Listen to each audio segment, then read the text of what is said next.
¿Qué tal? ¿Cómo están? Pues nuevamente con un capítulo más del Evangelio según Mateo. Hoy nos vamos a ir con el capítulo número 16. Y pues a ver, de una vez, ¿qué les parece si les muestro la primer diapositiva? Ahí estamos, ¿no? Evangelio según Mateo, capítulo 16. Y vamos a ver otra vez que le piden nuevamente señal los fariseos, ¿no? Entonces, bueno, ¿qué les parece si empezamos de una vez para que no se nos complique? Porque sí está un poquito largo, pero bueno, no es mucho, no es mucho. Bueno, vamos a ver con lo primero que es, piden señal, ¿no? En el tiempo de Jesús, pues los judíos estaban esperando al Mesías, ¿no? Profetizado. En ellos, que en ellos tenían la esperanza, ¿no? En este Mesías tenían la esperanza de que los liberara del yugo del Imperio Romano. Surgieron muchos líderes a quienes los religiosos habían examinado para probar si eran Mesías o no. Entre ellos pues estaba Juan el Bautista, estaba Jesús y había muchos otros, ¿sí? Pero por eso los fariseos pues enviaban a estos líderes a quienes los religiosos les pedían que examinaran los mensajes y las acciones que hacían. Sin embargo, pues Jesús pues rompía con los paradigmas religiosos, ¿no? Y por eso tenía muchas más dudas sobre él, acerca de si era o no era el Mesías. Los religiosos habían oído pues muchísimos testimonios de los milagros que Jesús había hecho, pero querían ver una prueba contundente para poder reconocerlo como el Mesías de Israel, ¿sí? Por eso le pedían señal del cielo. Jesús respondía siempre, incluso en esta ocasión, respondió explicando cómo funcionan las señales, por ejemplo, de los tiempos del sentido natural, ¿no? Que fue un ejemplo, ¿sí? Para que entendieran que ellos sabían las señales naturales, pero que estaban como cegados hacia las señales espirituales.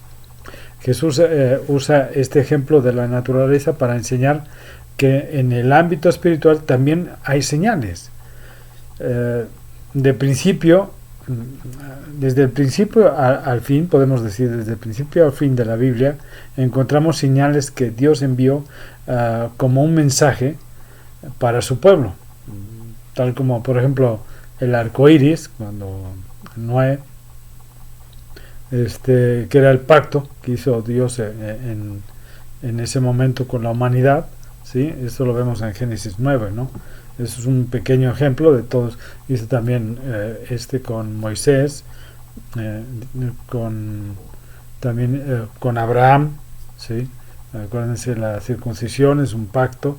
Entonces hizo varios pactos, ¿sí? Eso ya lo hemos estudiado ya en otros cursos, ¿sí? Pero bueno, su habilidad para reconocer los tiempos de Dios no se debía a la suerte, ni porque fueran adivinos ellos, ¿no? Más bien tenían un don, porque era una tribu que se llamaba Isaacar, ¿sí? O Isaacar, ¿sí? Era una tribu que dedicada a estudiar la Biblia, al conocer bien las escrituras, pues ellos podían entender las cosas desde una perspectiva del cielo. Esta tribu de Isaacar reconocían las señales de los tiempos y por eso podían ser buenos consejeros para el pueblo, ¿sí? Ahora vamos a ver lo que son señales como banderas, ¿no? Una de las palabras que se usan en el hebreo para señal o milagro es nes. que también puede traducirse como bandera o estandarte. En la Biblia los milagros son señalados como señales, valga la redundancia, como señales que apuntan hacia Dios, ¿sí? O sea, como un estandarte que apunta hacia Dios, ¿sí? Hay un nombre de Dios relacionado precisamente con este concepto que se llama Jehová Nisi, que traducido es Jehová es mi estandarte. El Señor se presentó con este nombre a los israelitas cuando los salvó del ataque de los amalecitas, mientras Moisés levantaba sus manos. Recuerdan que levanta sus manos y cuando se cansaba pues le ayudaban a levantarla, ¿no? Para que siguiera ganando Israel contra los amalecitas, porque cada vez que bajaba las manos perdían, entonces las subía y ganaban, ¿sí? Y esto lo podemos ver en Éxodo 17, versículo del 8 al 15, ¿sí? Los milagros son señales que apuntan hacia el cielo, y eso fue lo que hizo Jesús al hacer tantos milagros entre el pueblo de Dios. Así cumplió la profecía de Isaías, ¿sí? Isaías 35 del versículo 4 al 6, ¿sí? Decítalos de corazón apocado, enforzaos, no temáis, y aquí que vuestro Dios viene con retribución, con pago. Dios mismo vendrá y os salvará. Entonces los ojos de los ciegos serán abiertos y los oídos de los sordos se abrirán. Entonces los cojos saltarán como ciervos y cantará la lengua del mudo, porque aguas serán cavadas en el desierto y torrentes en la soledad. Al hacer todo esto, Jesús demostró su identidad como Hijo de Dios, como el Mesías, precisamente, ¿no? Los maestros de la ley pues conocían la profecía de Isaías, y que decía que cuando Dios descendiera para salvarlos, Él haría muchos milagros, entre los cuales estaba pues la sanidad, los de los sanidad de ciegos, sordos, cojos, etcétera, ¿no? Tantas cosas que hizo. Como que pidieron, ¿por qué, no? O sea, ¿por qué pedirían señal? Y es más, ya vimos que anteriormente, en los capítulos anteriores, también le habían pedido señal, ¿no? Entonces, como que a cada rato mandaban gente para pedirle señal a Jesús, ¿sí? Entonces, estaría mal que esto de que los religiosos pidieran señal. Lo malo no era que pidieran eso, ¿no? Que pidieran señal, ni en sí la petición, sino su corazón. Hemos visto que las señales no son malas. El problema es la incredulidad, pues a pesar de ser los milagros muchos y abundantes, no creyeron ni se quisieron someter a Dios. Jesús dijo a los religiosos que la única otra señal que les daría sería la señal de Jonás. ¿Se acuerdan que ya se lo había dicho también en capítulos anteriores? La cual se refería a la muerte de Jesús y la resurrección, ¿sí? Al tercer día, tal como vimos, acabamos de verlo en Mateo 12, ¿no? Ahí en el versículo 40 al 41. Luego ahí nos dice levadura de los fariseos. Luego, en sí, Jesús, después de que tiene esta contienda con los fariseos, se va y a quedarse solo, ¿no? Se aleja de ellos y aprovechó aparte para advertir a los discípulos que se cuidaran de los religiosos, ¿no? Aparentemente los discípulos no habían entendido lo que Jesús había hablado de los fariseos, ya que pensaba que el reclamo era porque no habían llevado pan para comer. Pero cuando Jesús se dio cuenta de la razón por la que discutían, les llamó la atención, ¿no? Jesús le recordó que los milagros de multiplicación que acababa de hacer, acuérdense, uno de 5.000, y en el capítulo anterior vimos que había hecho una de 4.000, ¿sí? Solo de hombres, sin contar mujeres ni niños, ¿sí? Y en la Biblia, pues los símbolos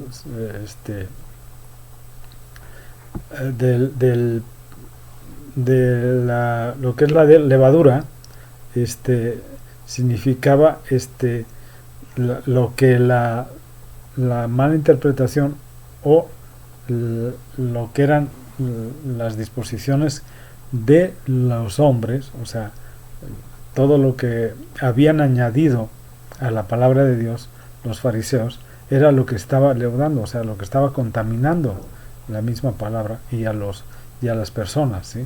Por eso les dice que tengan cuidado con los fariseos, para que no los influyan y no los cambien de su forma de pensar o de actuar, ¿sí? Incluso vemos que la Biblia es un símbolo o sea, la levadura en la Biblia es un símbolo de pecado y maldad. Esto lo podemos ver en 1 Corintios 5, versículos 6 al 8, ¿sí? Ahí lo menciona precisamente esto, que era lo que señalaban ellos, que era tan malo para que consideraran como levadura. Lucas lo describe en un poco más claro, ¿no? Veamos, Lucas 12, versículo 1. Comenzó a decir a los discípulos primeramente: guardaos de la levadura de los fariseos, que es la hipocresía. Lo que Jesús siempre criticó de los fariseos, pues era su hipocresía, ¿no? En apariencia ellos enseñaban la palabra de Dios, pero el problema es que ellos no vivían lo que enseñaban. Ese era el problema más fuerte que tenían. Permítame, en este momento, después de que tiene plática con los discípulos, se van hacia Cesarea de Filipo, ¿sí? Y ahí vemos que encontramos unos momentos más reveladores que Jesús tuvo con sus discípulos. Pero antes de comenzar esta revelación, debemos tener en cuenta en dónde se encontraba en ese momento, ¿sí? El Cesarea de Filipo estaba dividida en dos partes, ¿sí? Que eran dos ciudades que recibían el nombre de Cesarea en honor a César Romano, ¿sí? La Cesarea marítima, ubicada en la costa, hoy que es Tel Aviv, y Haifa, Herodes el Grande la mandó a construir para convertirla en el principal puerto de Israel y establecerla como capital en competencia con Jerusalén, ¿sí? Pero está la Cesarea de Filipo, que es donde se encontraba en este momento Jesús, ¿sí? Estaba ubicado al norte de Israel, ¿sí? Al pie del monte Hermón.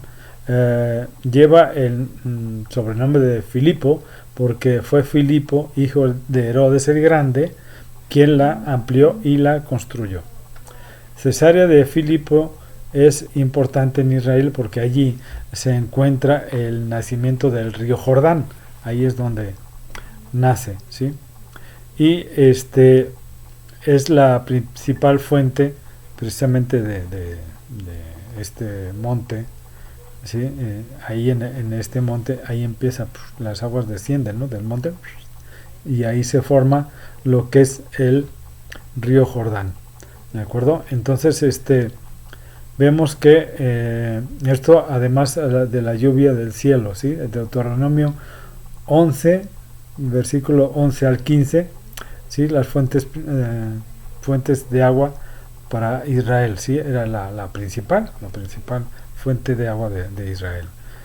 Estas aguas descienden del monte Hebrón, como les digo, y se van todo atraviesan así todo Israel, ¿no? Y en Cesarea de Filipo el agua sale literalmente de la montaña. Ahí se ve como por una cueva, precisamente, ¿sí? del monte, como hagan de cuenta que es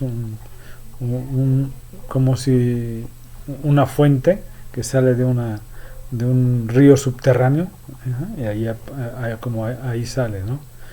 Pareciera eso, ¿no?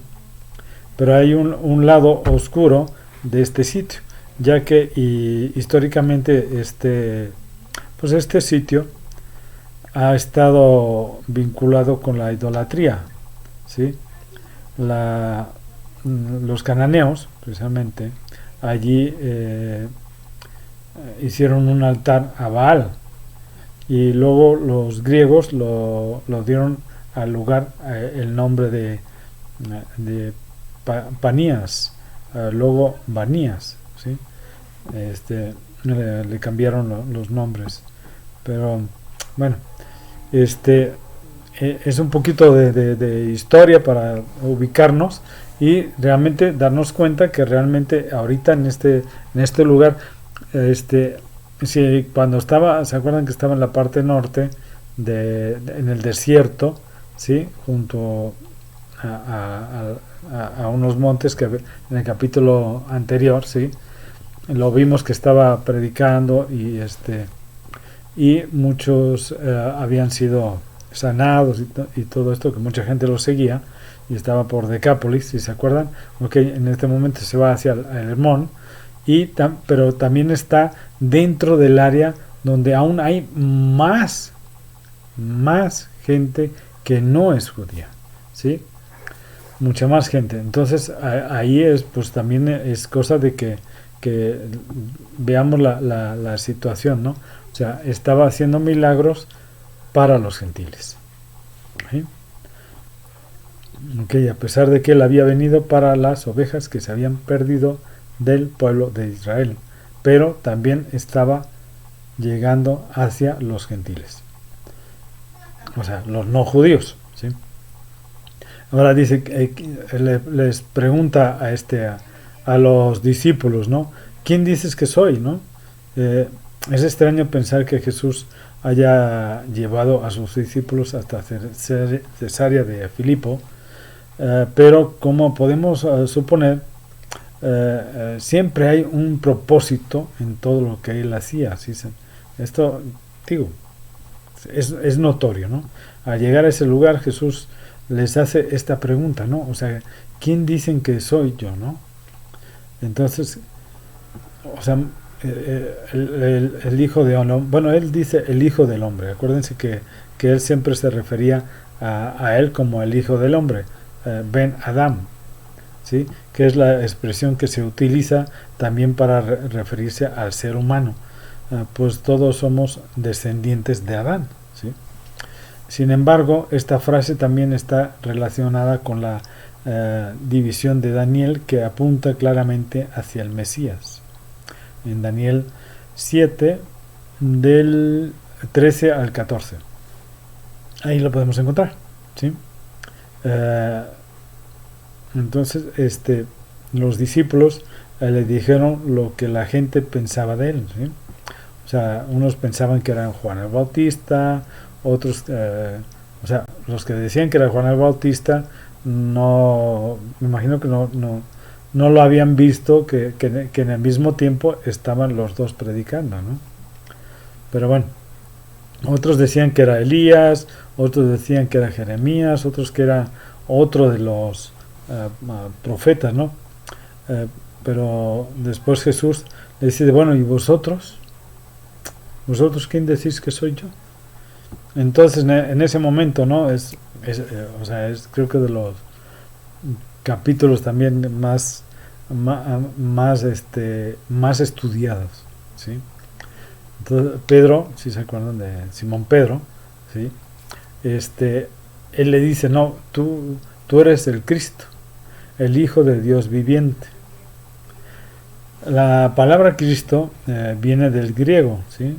Christos, que significa ungido.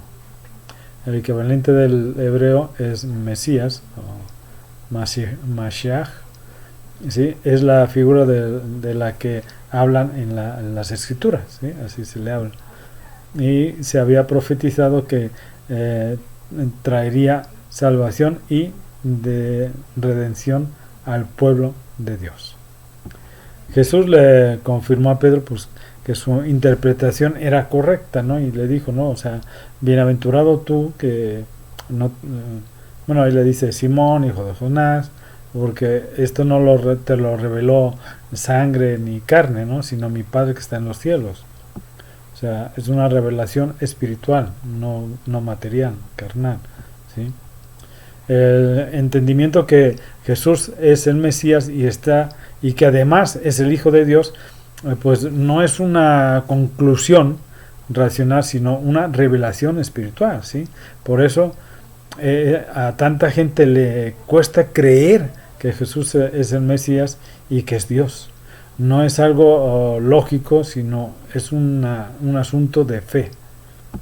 A continuación Jesús hizo un juego de palabras entre Pedro, ¿sí? A ver, espérame un ahí está, ¿sí? Hace una serie de palabras ahí, con Pedro, el nuevo nombre de Simón, que significa piedra o piedrita, ¿sí? Y la roca, que es el conocimiento de Jesús, que Jesús es el Hijo de Dios, ¿sí? En Mateo, ahí 16, versículo 18, ahí lo podemos encontrar, ¿no? Dice, yo también te digo que tú eres Pedro, y sobre esta roca edificaré mi iglesia, y las puertas del Hades no prevalecerán contra ella. Hay algunas interpretaciones de esta frase como si Jesús le estuviera diciendo a Pedro que sobre él será edificada la iglesia, pero eso ya lo hemos discutido, ya lo hemos hablado en otros estudios de la iglesia y muchas otras cosas. Precisamente en el estudio de la iglesia cristiana lo vimos ya, sí, y veíamos que realmente lo que decía es que, bueno, tú eres la piedra, y en el hebreo nos dice que tú serás piedra de mi casa de oración, ¿sí? Pero esto lo podríamos ver otro día, ¿no? Porque hoy no me va a dar tiempo. Dice que decían que sobre él se podría ser edificada la iglesia, pero no. Por eso sería darle demasiado crédito a ese hombre, ¿no? Realmente no fue así. Para entenderlo, lo que Jesús quiso decir, pues deberíamos leer un comentario judío sobre un versículo del libro de Números, ¿sí? Yalkut sobre Bemidbar, Números 23:9. Dice, cuando el Eterno estaba pensando en crear el mundo, se salteó las generaciones de Enoc y del diluvio, pero cuando vio a Abraham que había de nacer, el Señor dijo, miren, he encontrado una roca, Petra, que es la misma palabra que usa para Pedro, piedrecita o piedrita, sobre la cual puedo edificar y establecer el mundo. Por lo tanto, comparó a Abraham con una roca, tal como está escrito, miren a la roca de la cual han sido sacados. Isaías 51, versículo 1 y 2.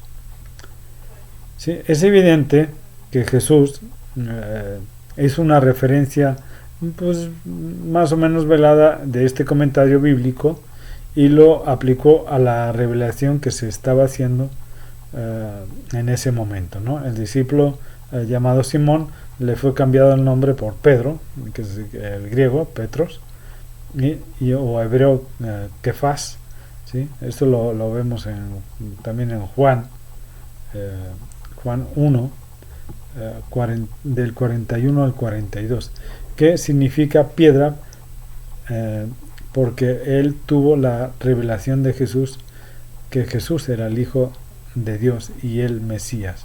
La Biblia señala claramente que la roca es Cristo, el Mesías. Lo vemos en 1 Corintios 3, versículo 9 al 11, 1 Corintios 10, versículo 4, Zacarías 6, versículos 12 y 13, ¿sí? Por lo tanto, uh, el lugar donde o sea, no debemos de separarnos de eso, ¿no? O sea, no es Pedro donde se va a establecer la iglesia. La iglesia se establece en Cristo, porque él dice, es mi iglesia, ¿sí? ¿De acuerdo? El lugar donde estaban también era significativo e ilustrativo, ya que Cesarea de Filipo se encontraba la fuente del río Jordán, ¿sí? Cuyo manantial, como les dije, salía de una cueva rocosa, ¿no? De una montaña rocosa. En este lugar rocoso, Jesús llamó a Simón por el nombre de Pedro, Kefas, piedra, y luego dijo que sobre la roca de la revelación del Mesías sería edificada la iglesia. Todo lo que crea y confiesa que Jesús es el Señor formará parte de la asamblea de creyentes, o sea, en griego, eclesía, y en hebreo, kehila, o sea, iglesia. Será miembro de la iglesia. Al final Jesús también dijo, las puertas del Hade no prevalecerán contra ella. Esto está también ilustrativo en este sitio, ya que al pie de la montaña había una cueva rocosa y los paganos consideraban que las cuevas son las puertas al inframundo. Pero Jesús aclaró que la revelación del Mesías triunfará sobre el adversario y aún sobre la muerte. ¿Sí? Eso lo vemos en Colosenses 2, versículos 13 al 15. Finalmente Jesús le explica a Pedro el principio de las llaves. ¿Sí se acuerdan que dice, tú tendrás las llaves del reino espiritual? Bueno, estas llaves no se referían a la entrada del cielo. Ya ven que siempre lo ponen a Pedro, ¿no? Con las llaves del cielo, de la puerta del cielo, ¿no? Pero bueno, como hay muchos que lo han interpretado así, pero realmente no es, ¿no? Más bien es un símbolo de autoridad espiritual. ¿Sí? Esto lo veremos un poquito más adelante en el capítulo 18, ¿sí? Pero bueno, ahí lo explicaremos un poquito más, ¿no? Los discípulos supieron con claridad que Jesús era el Mesías, Mashiach, ungido, ¿sí? Pero el Señor les pidió que no lo dijeran a nadie, ¿sí? Que no lo divulgaran, ¿sí? Como mencionamos anteriormente, esto es un conocimiento que viene por revelación de fe, o sea, por fe, ¿sí? No por razonamiento ni de lógica humana, ¿sí? Vamos a ver lo que ya es el Mesías sufriente. Acuérdense que ya en este capítulo él hace mención que tiene que ir a Jerusalén, que tiene que ser entregado a los ancianos y que lo van a maltratar, que lo van a matar y al tercer día resucitará, ¿sí? Luego de la gran revelación a los discípulos que Jesús es el Mesías, el Señor aprovechó a aclararles sobre el papel que él jugaría como Mesías, ¿sí? En la Biblia hay dos tipos de profecías mesiánicas, ¿sí? Una habla del Mesías rey, Ben David, hijo de David, que vendrá a liberar a su pueblo, ¿sí? a Israel, a gobernar con justicia trayendo paz, ¿sí? Pero hay otra profecía que había de un Mesías sufriente, Ben Yosef, hijo de José, que padecería tal como lo describe en Isaías 53. Léanlo, está increíble. Ahí se ve todo el sufrimiento que pasó Cristo, ahí está. Y esto se predijo como 600 años antes de que pasara esto, ¿no? Que pasara la muerte de Jesús. Jesús cumplió y cumplirá todas las profecías mesiánicas en su primera venida. Él fue el Mesías sufriente, el Cordero de Dios que quita el pecado del mundo, Juan 1:29, pero en su segunda venida él se presentará como el Mesías Rey, el León de Judá que vendrá a reinar sobre toda la tierra. En tiempos de Jesús, la idea del Mesías Rey era más popular, o sea, siempre habían pensado que primero vendría como Mesías Rey, ¿sí? Y los discípulos esperaban precisamente eso de Jesús, ¿no? Sin embargo, pues el Señor les aclaró que iba a ser todo lo contrario, ¿no? Que venía como Mesías sufriente. Entonces, la reacción de Pedro, ¿no? Pedro no le gustó escuchar que Jesús iba a morir, ¿no? No le sonó lógico, ¿sí? No le sonaba lógico, y por eso le dijo pues que no le fuera a pasar eso, ¿no? Me imagino que muchos se identifican, con la reacción de Pedro, ¿no? Podría considerarse loable que Pedro defendiera así la vida de Jesús, ¿no? El problema es que no se trataba de lo que queremos nosotros, ¿no? Sino de lo que más importante es la voluntad de Dios, ¿no? Eso es lo más importante. Y Jesús vino precisamente a sabiendas, y por eso lo reprendió, ¿no? Lo irónico es en ese momento es que Pedro era una piedra de revelación minutos antes, ¿sí? Pero minutos después estaba siendo piedra de tropiezo. Jesús reprendió a Pedro. ¿Por qué? Porque sus palabras estaban sirviendo de tentación para salirse del plan divino. Tal vez Pedro se quedó confundido en la fuerte reacción de Jesús, porque pues no pensó que le fuera a decir Satanás, ¿no? Pero bueno, su intención había sido buena, pero realmente no era lo que tenía que pasar. Pero Jesús aprovechó a enseñar un principio del reino que nos sirve grandemente también a nosotros, ¿sí? Jesús enseñó que el reino de Dios no se trata de hacer nuestra voluntad ni seguir nuestros deseos, sino de hacer la voluntad de Dios, ¿sí? La gente en el mundo basa sus decisiones de su vida en sus deseos y pasiones. Hacen cualquier cosa para salvar su vida, pero en el reino de Dios es lo contrario, ¿no? Uno debe de buscar complacer los deseos propios, no complacer los deseos propios, sino los deseos de Dios, lo que Dios nos pide, ¿sí? Y la obediencia a Dios es hasta la muerte. Por eso Jesús dijo, la negación de la voluntad propia suena muy fuerte y algo drástico, ¿sí? Por eso es que algo normal en el reino de Dios, Jesús señala los grandes beneficios que se obtienen acerca de ello, ¿sí? La recompensa eterna es mejor que cualquier placer que este mundo pueda ofrecer. Este mundo es temporal. El siguiente es la eternidad. El estar en Cristo es la eternidad, hermanos. Así es que piénsenlo, porque realmente quieres un tiempo así fugaz, no hay problema, vives esta vida y después ya sabes que la eternidad va a ser de sufrimiento. Si quieres tener un gozo en la eternidad, pues haz lo que Dios te manda y vas a ver cómo vas a tener una vida eterna. Cree en Cristo, cree en Dios, y vas a ver cómo si les crees a ellos, tendrás la vida eterna.